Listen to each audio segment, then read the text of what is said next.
you too. This is so exciting. I've never been on Instagram Live before. I know it's so exciting and it's kind of nerve-wracking. This is my third one. Yeah. Good. So, hooray for us. Good. You have a couple under the belt. I guess so, but today I was wondering if it was going to be too windy. So if anyone has an issue, there's no wind screens for these little mics.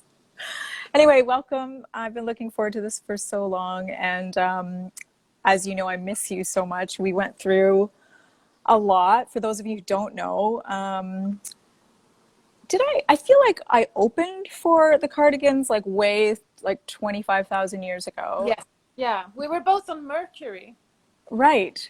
Thanks for reminding me. Yeah.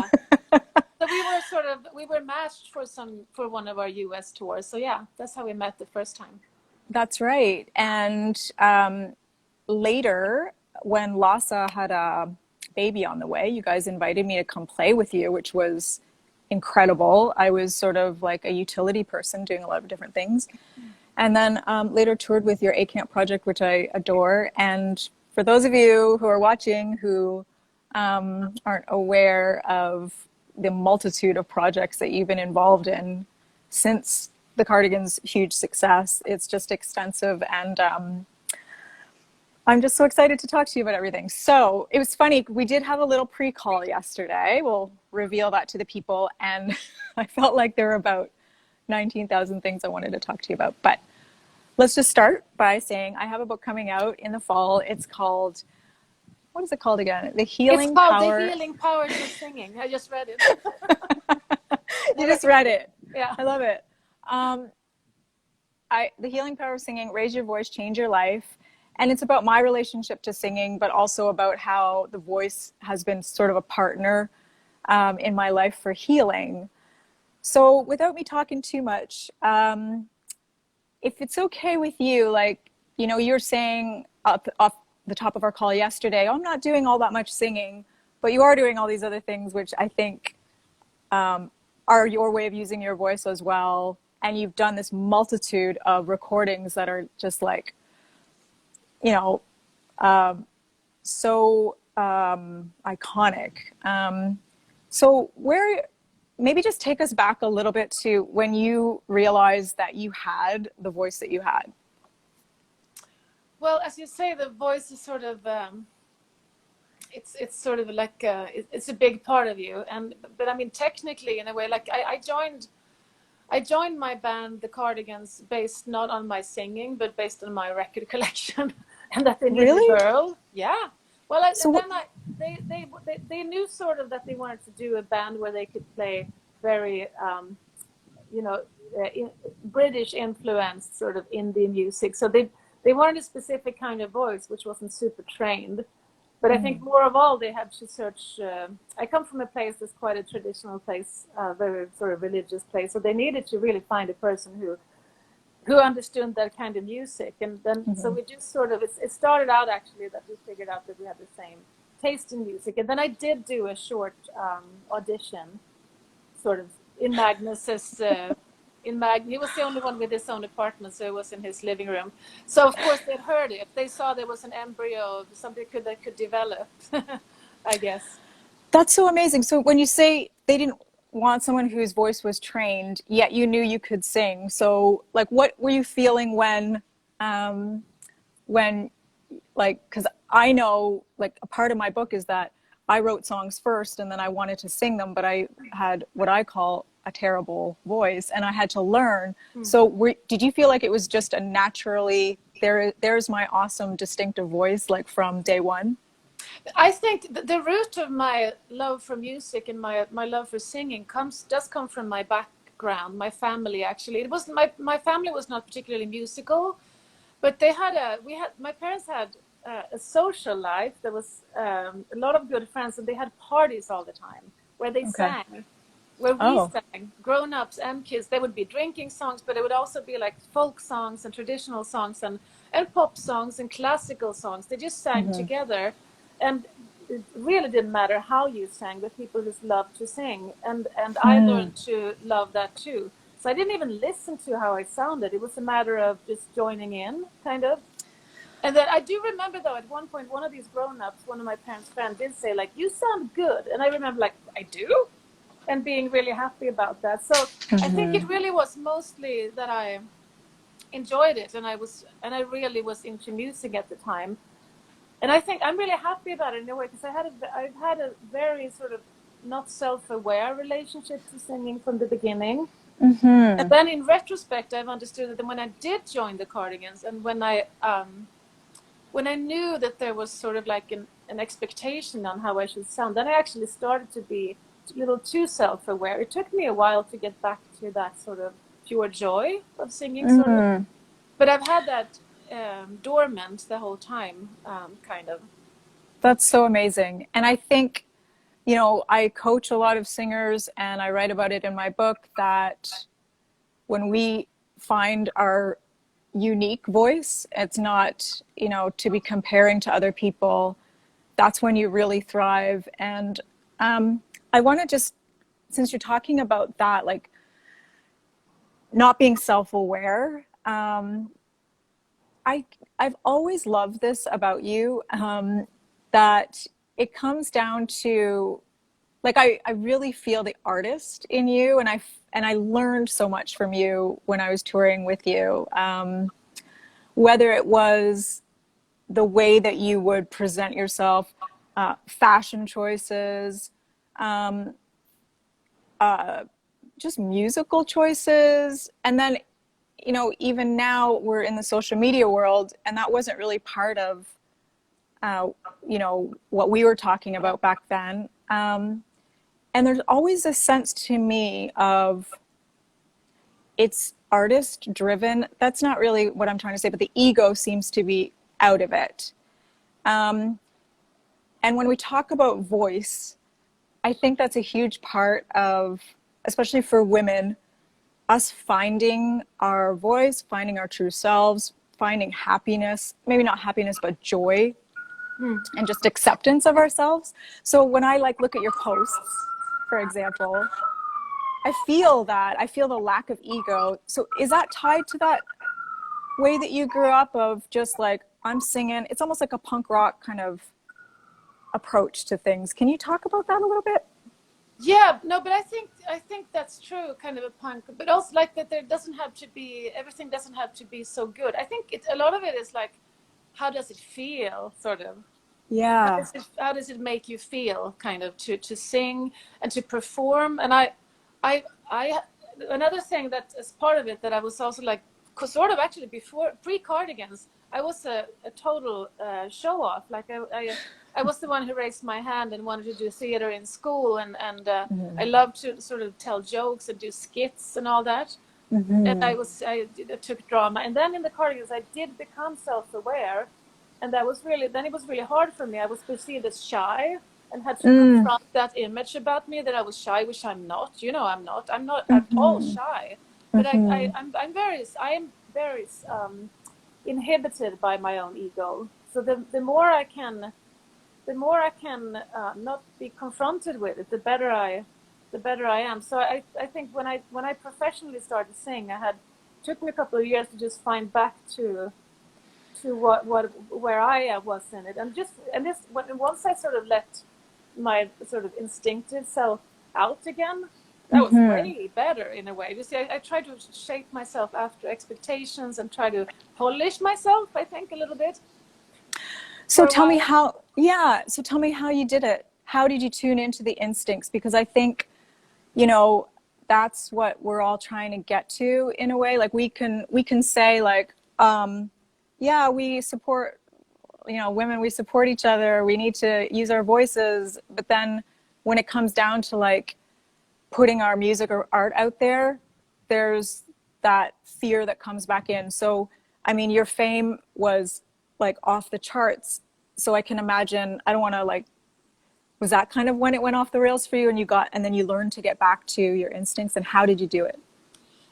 Well, I think it was that once we reached, you know, fame, we also had a lot to do, and we had a lot of expectations, and we had to repeat things over and over again in the same manner. We got famous for one reason, no, maybe several reasons, but we got famous for something that people wanted over and over again. So we repeated that. I felt that was inhibitive for me because it was sort of.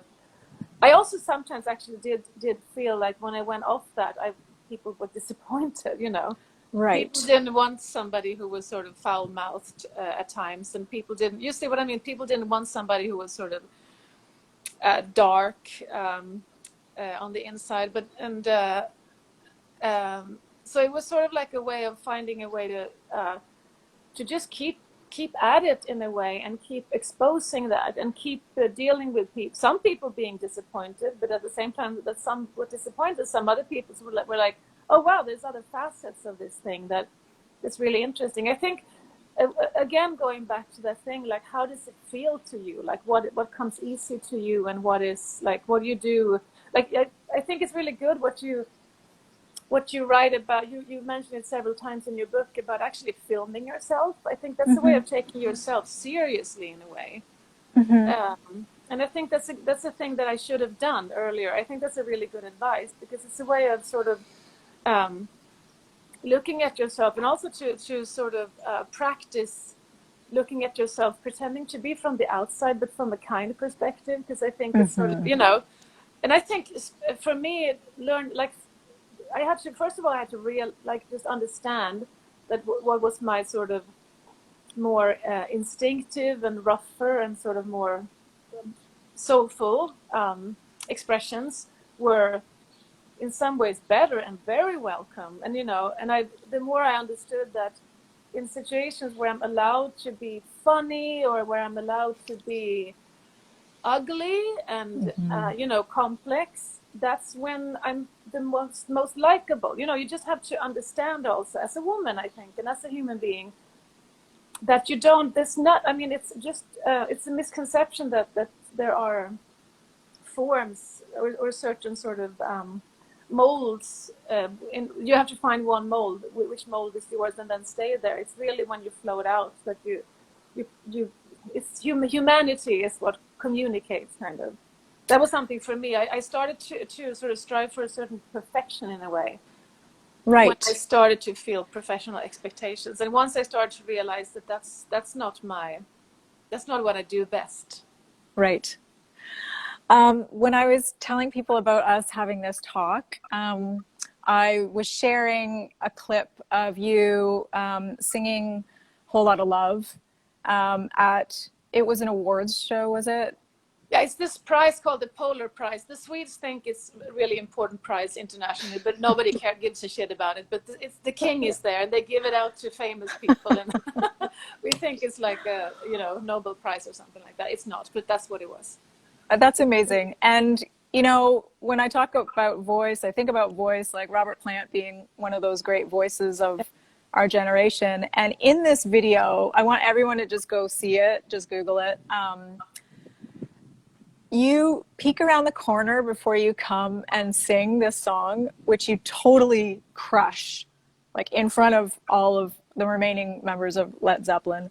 But you peek around the corner and you give this little smile, which is... okay. I don't know if you've seen that. Have you seen that? I haven't thought of that part of it. No, I've watched the video afterwards, but I don't know. I have to look again. Yeah, and I mean, I know you don't sit around watching videos of yourself, but like it to me is like, that's the Nina that I, know from tour, and it's like mischievous, and you're going to crush it, and it's like you don't care. And to me, if I were going to sing, I mean, I remember my first rehearsal with David Bowie, I was completely like feeling unworthy to be in that situation. I quickly kind of did a mind trick the next day, and I was like, okay, I'm just going to decide that I can sing these songs as a backing vocalist. So can you just tell me a little bit about that? Because it's an amazing performance. You did it with Soundtrack of Our Lives in 2006. Yeah, I was terrified. I felt super out of my comfort zone singing that song. Really? And I was in my comfort zone singing with the Soundtrack of Our Lives, who are my friends. Thank God I was with them. But to sing that song, we had rehearsed this song, but I felt like I really sort of bit off more than I could chew. So I think that glance that you talk about is probably me seriously being like, oh my fucking God, I gotta go in, I gotta do it. So I I remember being really terrified, but it's an interesting, that is a performance where I remember that I, just like you say, I had to resort to like, okay, I can't not do this now. I got to just do it. I got to go in there. And this, I remember actually feeling something that was close to, sometimes there's this talk about a muse or something divine or something that can that you can be taken over by at times, and almost get out of worldly abilities. Yeah. That happened to me there because I was terrified, and I knew that I just had to go for it. I'm really thankful that my voice didn't break more than it did, because I remember singing and being like, holy fuck, where am I? I can't believe it's going to break any second. I was on the absolute top of my capacity. Wow. And terrified. And they sat there. I had to look at Robert Plant and what's the other dude, the dark, and some various royalties and performing. I was really full of the comedy of the situation was really helping me also. I was like, can't believe I'm doing this, And but I go back to that moment often actually and remind myself that if I completely let go and let myself go a little bit, and also really go into a place where I totally I was like, I'm gonna pretend, and it's also like it's also quite there's a lot of like really sexual insinuations in those performances, and the performance that Robert Plant does. I'm gonna be him, I'm gonna sing with my cock out, I remember having that kind of feeling because there was nowhere else to go. I couldn't be there and just be love me, and do some sweet interpretation. I had to attack it from behind the song and headbutt it, and Well, it's incredible, and it's incredible advice to let go and humor. Like I see it in a lot of people that I coach. The minute they laugh or something, they're really relaxed. I haven't really looked at the questions. We're having a lot of love. They're asking about new music, and I know that we were talking, maybe you could address that question in a second, but to lead to that, you were telling me about working in Copenhagen. Do you want to talk about that a little bit? Yeah, it's great. It's funny that we both are teaching. I think that's also really amazing that we find ourselves here now, and it feels so good. Yes, so yeah. I got a job at there's a conservatory in Copenhagen that's awesome, because it is a university, a conservatory, but it's called the Rhythmic Conservatory. So it's all music that's not classical music. And I teach a subject called what is it called? Creative development. Yeah, artistic creative development or whatever. Right. Yeah, so it's a great place. I don't really teach music. I just it's in a way it's a sort of coaching, or like just helping people to stay on an artistic track, or to find their artistic self, or to find inspiration, and to talk about methods, and to talk about your context. And it's really fun and really good for them, and really good for me to be in that environment. So I do that now. I have like one teaching day a week, and some private students there, and it's so awesome. Yeah, it's really fun. Did you find it a surprise that you enjoyed it as much, or you enjoy it as much as you do? Yeah, kind of. I did think it was kind of difficult in the beginning, because I had to get over all these, because it's the academic world. I do have some, I haven't studied a day in my life, so I do feel subconscious in that environment, and with vocabulary, and there are proper exams and everything just to get into that, and but just as soon as I started to feel more comfortable about about just to move around in the world, it was so much fun. And it's also a good subject for me to teach, because it's not about me at all. It's all about really channeling them and listening, and trying to see what see my students, and get into their field. And it's really great. And I am surprised that I enjoyed it so much, but I think it's also a subject that's very suitable in a way. That's so awesome. Yeah, I found it a complete surprise, because I thought teaching and coaching would be like a sign of complete failure. But I found it to be the opposite. And it really, I think when and maybe you can relate to this a little bit, when you're like trying to be a pop artist, it's very like, how can I get the focus on myself? And then coaching people and mentoring people, which I did before, kind of takes you out of that.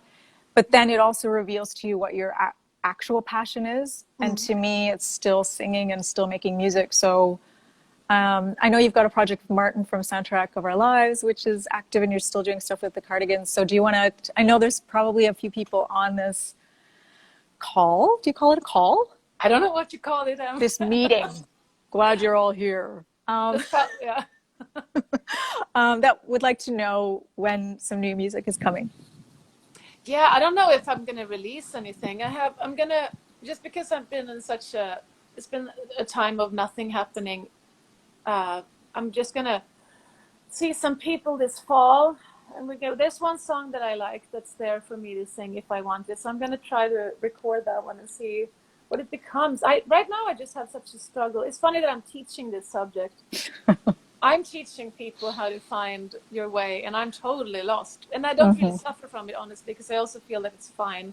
If I don't feel any like exact thing that I want to do, I'm just not going to do it. But I just don't know at the moment what kind of music I want to do. I feel really provoked by people keep saying me like, you got to do a jazz record. And that makes me really pissed. And I don't know why. That makes me feel like it's sort of ageist or something. Do you see what I mean? And it almost makes me only want to do like a Doja Cat record or like to do like bubblegum pop all over again or something. So I'm just trying to navigate my own sort of taste in a way again. And I sort of know it. I'm sort of in a little bit stuck in my ways, I think, still. I just need to find a way out of it. So I'm going to see this fall if I come anywhere closer to it. I love that, though. I think that, like driving out up here to these picnic tables, I was thinking about, when you have such a catalog of work that you do with, again, I really use the word iconic, which might make you feel odd, but I do feel like those are iconic recordings. And it's almost like you're done that. Like, obviously, it's great to keep going. But yeah, when people sort of say, oh, I feel like there's a time in life people expect you to make a Christmas album. Or like, yes, exactly. Yeah. But I did make a jazz record. I don't know if you know this. I made one last year. And it's the first album I've made where I made it for my dad, and it was great. Aha! But and it was a great experience, but it was very therapeutic because it made me think of my childhood and everything. But it's the first album that I've like offered to people. Certain people, I'm like, hey, let me give you my new jazz album. And they're like, I don't really like jazz. You can just keep that. Yeah. It's like, yeah. What? Yeah. Anyway, so you split your time between New York and Sweden. Can you tell me a little bit about what it's been like in Sweden for those of us who are curious about the last year and a bit? Yeah, I think it's been very different. Now you're in Canada. I know it's been very different from my friends in the US and my friends in London, for example, who I've been in touch with. Different from most places, I think. Sweden has been very open. And as a Swede, I don't understand what's gotten into my country. He used to be so fucking rigid about everything. I don't know it might be a great strategy we had, or it might be the suckiest in the global community. But that's what happened. So our kid went to school. A lot of things closed. We didn't have to stay at home at all. I think a lot of people. I did teach some from home because my school in Copenhagen was closed for periods. I could still travel to Denmark quite often with a proof of employment. And we saw some friends. My kid could play with friends. So it was really we were super lucky in how it was quite open and normal the whole time. I thought it was personally, we had like a couple of Cardigans shows booked that pretty recently got cancelled, actually. It was a lot for this summer that we couldn't do. So it was a time when there was not a lot of my own music happening at all. But I thought of sometimes things like this come and I also was lucky to not suffer hugely economically, of course. That's a big respect, and I really feel bad for those people whose lives were completely destroyed. And I had this employment that kept me afloat.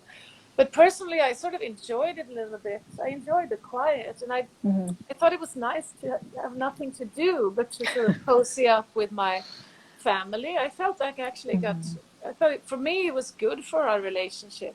both with my son and my husband. It was really slow, and it was also something like, I mean, it is a disaster. The level of acuteness was not that high in my life personally, but just that sort of feeling like it's us. We got to sort of sit and watch and listen and wait for instructions. That was sort of a humbling experience, and a little bit sort of, it was nice to have, again, it was other expectations as a citizen and as a human being that I thought was restful. Yeah, for sure. I feel the same. And it's funny being on the road with you. It was the first time that I really saw, I remember you'd bring your knitting backstage and stuff. Yeah. And I learned so much from you in terms of just like taking care of yourself on the road. And I think in a lot of ways that ties into this pause that, if you're lucky enough to have had it, it was a good time to just sort of like figure some stuff out, right? So that's awesome. And you do have a family. The last time I saw you, we were both checking our pregnancy sticks. I know. That's hard, Em. And like rolling the dice, like what was yours saying today? Yes. And like, I mean, it's a common question, like how has motherhood changed you and all of that. There's so many layers to it, I feel like, that don't really get talked about. But it's been a huge teaching, like a huge learning curve, but and a spiritual kind of awakening for me. So how is being a mom, like, first of all, did you ever think you would be? And then how has it changed life for you? Well, I think for me, I didn't think too much about it until I thought about it, and then I couldn't stop thinking about it. I think that's common too. I started to think about it a little late, which I regret, to be honest. And of course, then when I did start to think about it, it was hard to get pregnant, and then I found out that I had cervical cancer, so I had to postpone everything by a couple of years because there was a lot of stuff that had to be taken care of. And then I didn't know if I was going to have a kid. So I think a lot of people, anyone who's been ever challenged in fertility or anything, knows that once you start to realize that it doesn't, they don't make themselves, you get obsessed in a really weird way. It's hard to stop that, and you get the advice like try to just think of other things, like, yeah, but how do you do that? That's where I think I was at when we were touring. But when I finally got that kid, it was of course like a huge relief, and just so great to just flee into the baby bubble in a way. I thought it was amazing. And it also, I also sort of really postponed my grieving the period of cancer and the period of not being able to have a child and having a really scary pregnancy. I postponed that until my kid was about a year. So then it became then everything became so real to me. And that's when my sort of sadness came. And also when a kid is about 1 year, that's so weird. That's when you're supposed to start to a little bit you start breastfeeding often if you've done that. And you start that's when you're also supposed to start to find yourself a little bit again, maybe go back to work. And, you start to sort of physically remove yourself a little from this tiny little, cheeseburger that you call it in your book. Yeah. So when the cheeseburger started to become a Big Mac meal, then you can start to sort of operate on your own. And that's when I had a really amazing realization that's also become sort of a symbol for me. I was surprised by it because I hadn't been singing professionally for years, actually. I would say 2 years. I sing a little bit all the time, but just having been sort of not singing with the Nina Persson voice, but just be singing with the voice in which I sing to my son and in which I sing along to the radio and just hum or whatever.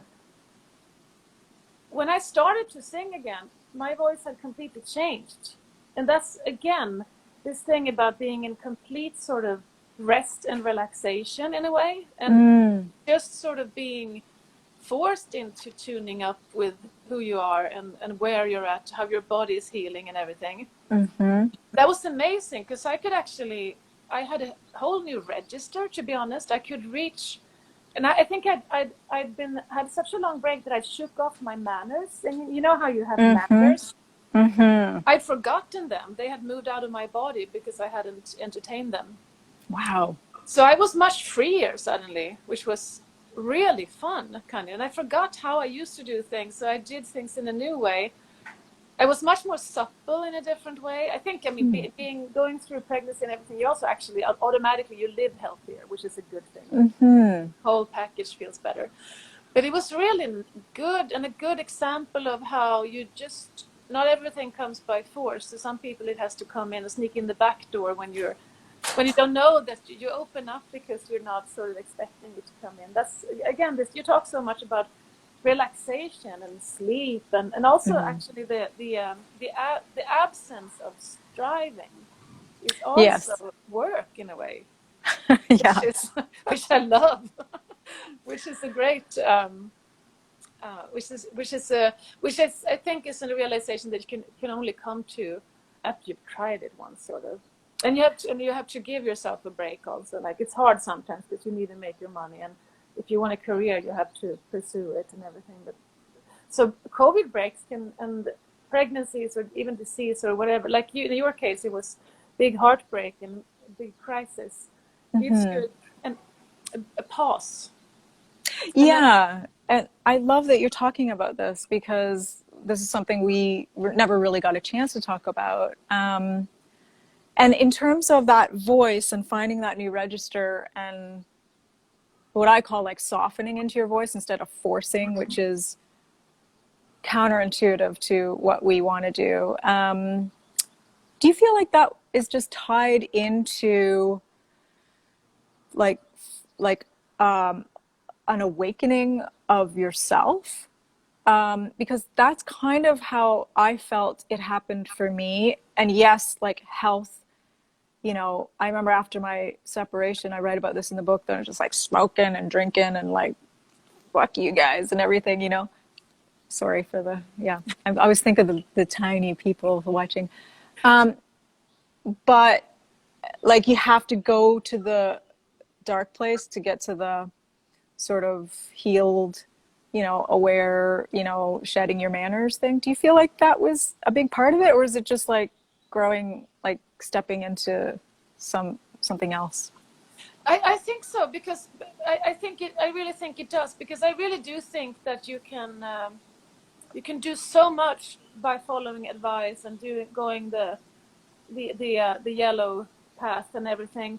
But I think sometimes if that path is not the right one for you, then it takes a bit of a car accident to have you go a different path. You know, sometimes you've been knocked into different ways, and you would never have chosen it otherwise. Yeah. That's the only way I can express it in a way. But another thing that was really big for me, I had a lot of, also when talking about the physical aspects of singing, I always felt really awkward physically, sort of I always hated to dance, for example.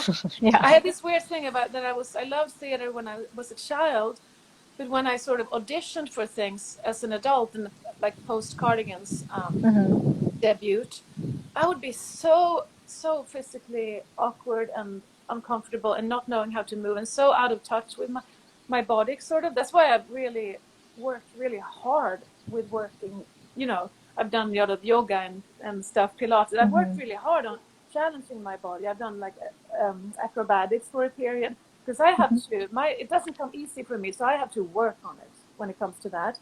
But then also, I did a couple of years ago, I did a show in Sweden called, well, I did a Swedish version of something I had done in New York called the Citizens Band. So it's called Medborgarbandet. I did a political stage show for the Swedish election in 2018. And that was great. So I was the creative person, and I was sort of the behind it, and I was on stage. So it was a show where there was lots of choreography and acrobatics and singing and all of it, which was like so hard for me, but I really did it. And for example, that's the first time in my life that I became comfortable with singing with a handheld microphone. I lost my microphone stand. Right. I lost it. You remember how I would always like really like Hang on to it. Yeah. Yeah, like a teddy bear sort of. But and I started to. It was so awkward to break through it, but I started to like find my own dance moves in a way, even outside of choreography. And then once I started to a little bit find that, then I started to more and more play around with it in like cardigan shows. And suddenly, like now it's bananas. Now I really find a big help in also moving physically. Right. That's another way for me to break through my nerves and break out of myself in a way. Right. It took Yeah. me so long. I swear, I was 45 when I learned to feel good about moving. And not, again, it took me to not like really stop caring about what it looked like. And of course it looks good when you feel right. It does look good, actually, usually. That's But that amazing. really, that's just sort of incorporate singing with the way you move. Also was really interesting, sort of like moving along with your own singing, sort of letting in a way, the vocals guide you, sort of. Sometimes it really feels like you gotta sit down when you sing certain things, and sometimes, you know, you gotta move, you gotta stride and walk across the stage when you sing certain things. It just came to just discover these things was really new to me also, and I had given up on it almost, but. That's amazing. I do write in the book that you just exude something when you stand in one place. And how do you know if that's right for you as a singer, or if like jumping around like David Lee Roth is right for you, right? So when you talk about this movement, is this something that you like, when you say you had to work at it, is this something that you just wanted to do, or it was like you thought you should kind of for the good of the show or something? No, it's something that I really wanted to do, because it's something that I've since a child have recognized is one of my big difficulties, simply. And it has to do with also, living with your body as a woman. It has to do with eating disorders. It has to do with, finding your right weight and just owning your body and all these things also. But but it was something I realized, I was never one of these little girls who could do a split, a spontaneous split or anything. So I realized that, and also like when I think after 40 you start to thinking about aging and becoming an old person, that I also felt like I don't want to not do my work now, so I get fragile when I'm older. I started thinking about these things, and also having had a bout with disease make you feel like whatever I can do I know that you really can't prevent a lot of things in the long run, but you can do your best. And I also felt like I want to do that now. And I also felt like I love to watch dance, for example, but I've never felt able to do it myself. But I felt like I'm just going to try it, sort of, and challenge it. And I was never, I never thought I had any cardio, but starting to run after a while, I realized, yes, I can, step by That's step. awesome. And yeah. Well, it's so great. And I've been so happy to reconnect with you. And thanks for reading my book, and thanks for being such a big part of my journey. I was telling my partner, Michael, that when I was on the road with you, like 2006 to 2009, that time, it was kind of a difficult time for me personally, but it was a real bright light to have you in my life. And I love all the things that you've accomplished and the way you inspire me. There's so many times I think, what would you do? And so just like to leave everyone, voice to me,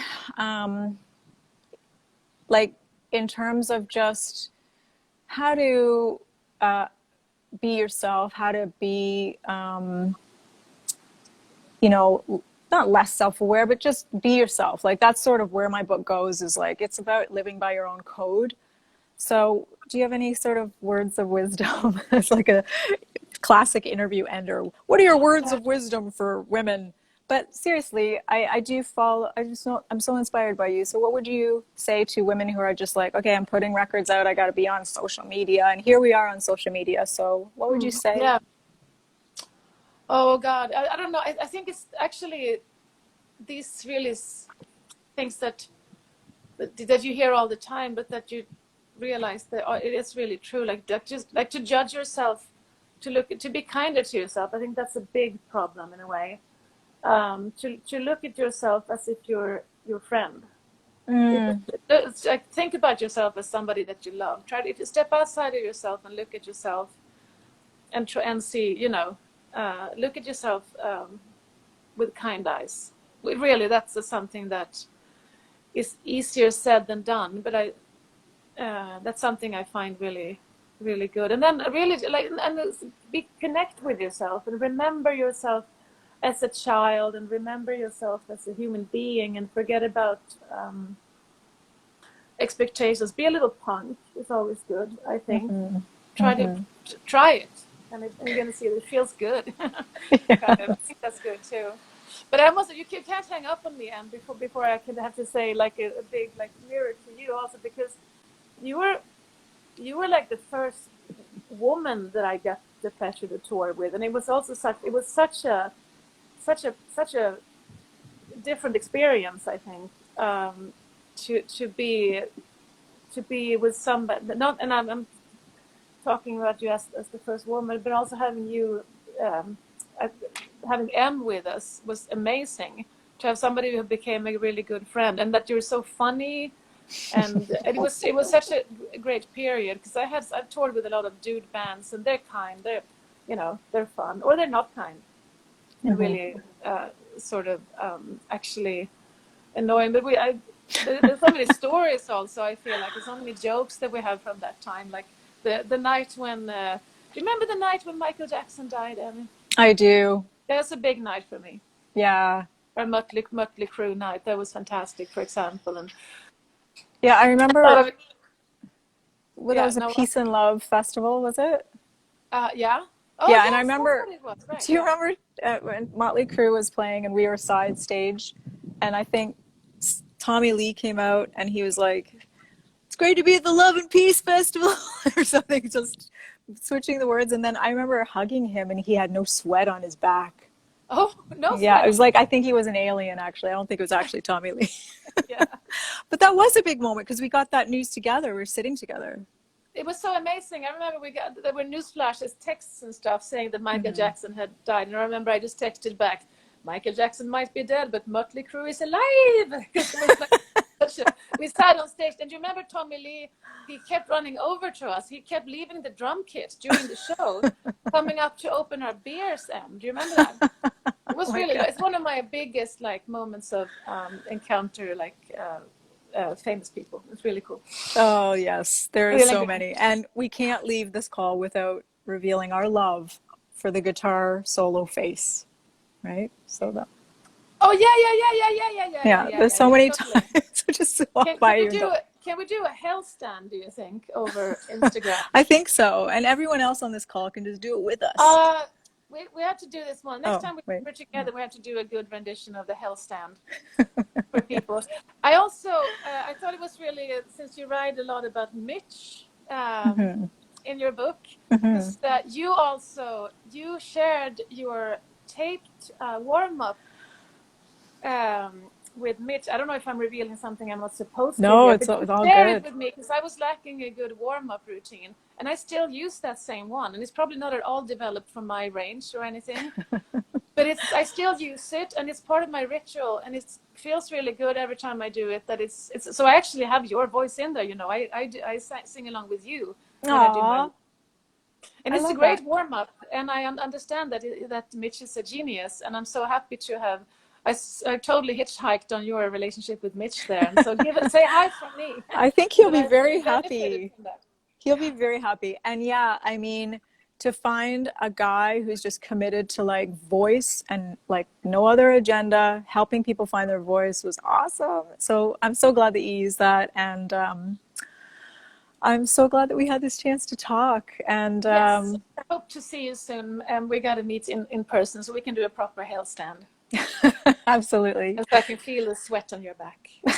Yes, that's the proof that I'm human. Yes, exactly.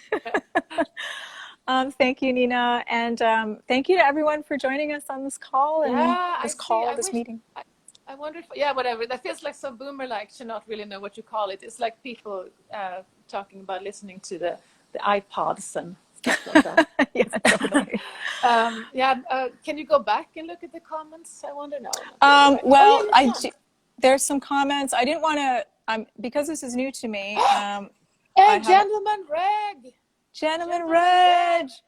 Is he yes, on there? Yes, we can tour again, please. He's saying, hi, can we tour again, please? I said, yes, please. Oh, that's so nice. Awesome. Yeah, how fun. Guys, I will learn how to work the comments. And just thanks to everyone for tuning in. And is there anyone else that you wanted to say hello to here? Oh yeah, I can see Gentleman Reg. Okay, cool. Yeah. Thank you very much, everyone, for these awesome comments. And thanks, Nina. You approach everything with so much grace and punk rockness. And yeah, you're awesome. And thanks for your book. And I'm going to sit down and spend longer time with your paper copy. I'm thinking to pass that on to some of my students. Actually, I think it's super valuable. Thank you. For myself, and also really, I'm going to milk it with good advice. Aw, thank you. It's awesome. Yeah, it's been great how it has led me to connect with people. And you're a big part of that journey. So thank you. All right. Well, have a great day. We'll sign off. Yeah, you too. Bye, Em. Okay, bye. Thank you, everybody. Bye. Bye.